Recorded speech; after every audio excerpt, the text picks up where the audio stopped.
एक थॉट है, आपसे शेयर करना चाहती हूँ।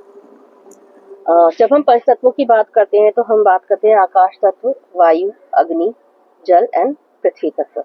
तो हमें पृथ्वी नजर आती है, दिखती है, अर्थ है, पूरा क्रस्ट हमें दिखता है। जल हमें दिखता है, वायु हम फील करते ही हैं, अग्नि भी को भी हम यूज करते हैं, वो दिखती है, अग्नि डिस्ट्रीब्यूटेड है हर जगह। आकाश तत्व वो नहीं दिखता है, क्योंकि वो महसूस करने की चीज है, सिर्फ वो सोच के साथ। हर वो चीज जो नहीं दिख रही है ना और हो रही है, वो आकाश तत्व से कंडक्ट हो रही है। जैसे दर्द है, खुशी है, गम है। तो आकाश तत्व बहुत बड़ा तत्व है, जिसके अंदर के एक्चुअली सारे तत्व एग्जिस्ट कर रहे हैं। आकाश तत्व भी इसी स्पेस में एग्जिस्ट कर रहा है, पर आकाश तत्व कंपेरेटिवली बहुत बड़ा एरिया ऑक्यूपाई करता है।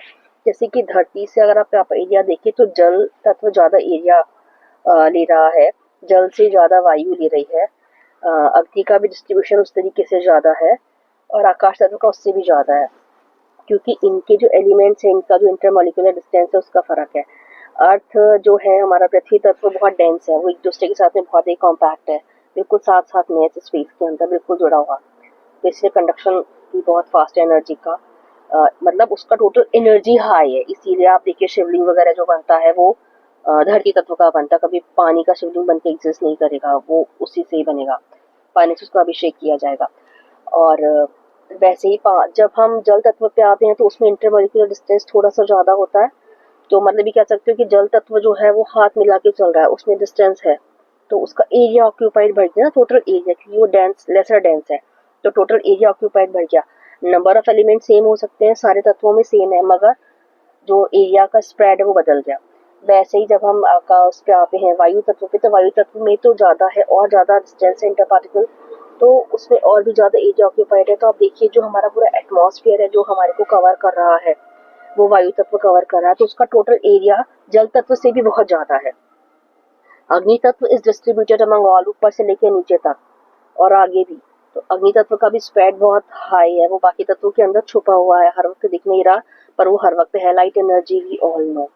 अब आकाश तत्व, आकाश तत्व तो इतना, मतलब उसका तो डिस्टेंस इतना ज्यादा है इंटरमोलिकुलर, कि उसका स्प्रेड इन मल्टीपल्स ऑफ वायु तत्व। तो आप सोचिए उसका स्प्रेड कितना कितना कितना बड़ा है। नाउ द थिंग कम्स कि जो हमारी साइंस है वो हमें जब बताती है चीजों को, हम स्टार्टेड फ्रॉम द हाइड्रोजन। अगर हम एलिमेंट्स की बात करें तो हम हाइड्रोजन से स्टार्ट करते हैं।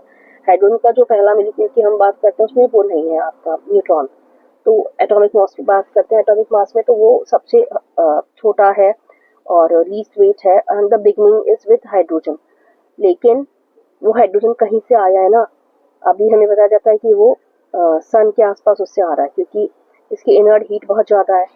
तो जब हाइड्रोजन हीलियम वहां से आ रहे हैं, हाइड्रोजन से शुरुआत हो रही है, तो मतलब सूरज जो है हमारा, सन जो है, वो एक ऐसी लेयर को क्रिएट कर रहा है, या वो एक वो चीज है जहाँ पे कि ट्रांसफॉर्मेशन हो रहा है।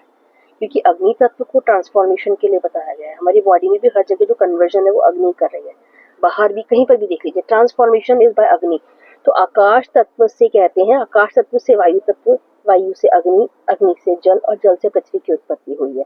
तो पृथ्वी मोस्ट कॉन्सेंट्रेट भी हो गई ना, उसके सारे गुण भी आ गए सबके।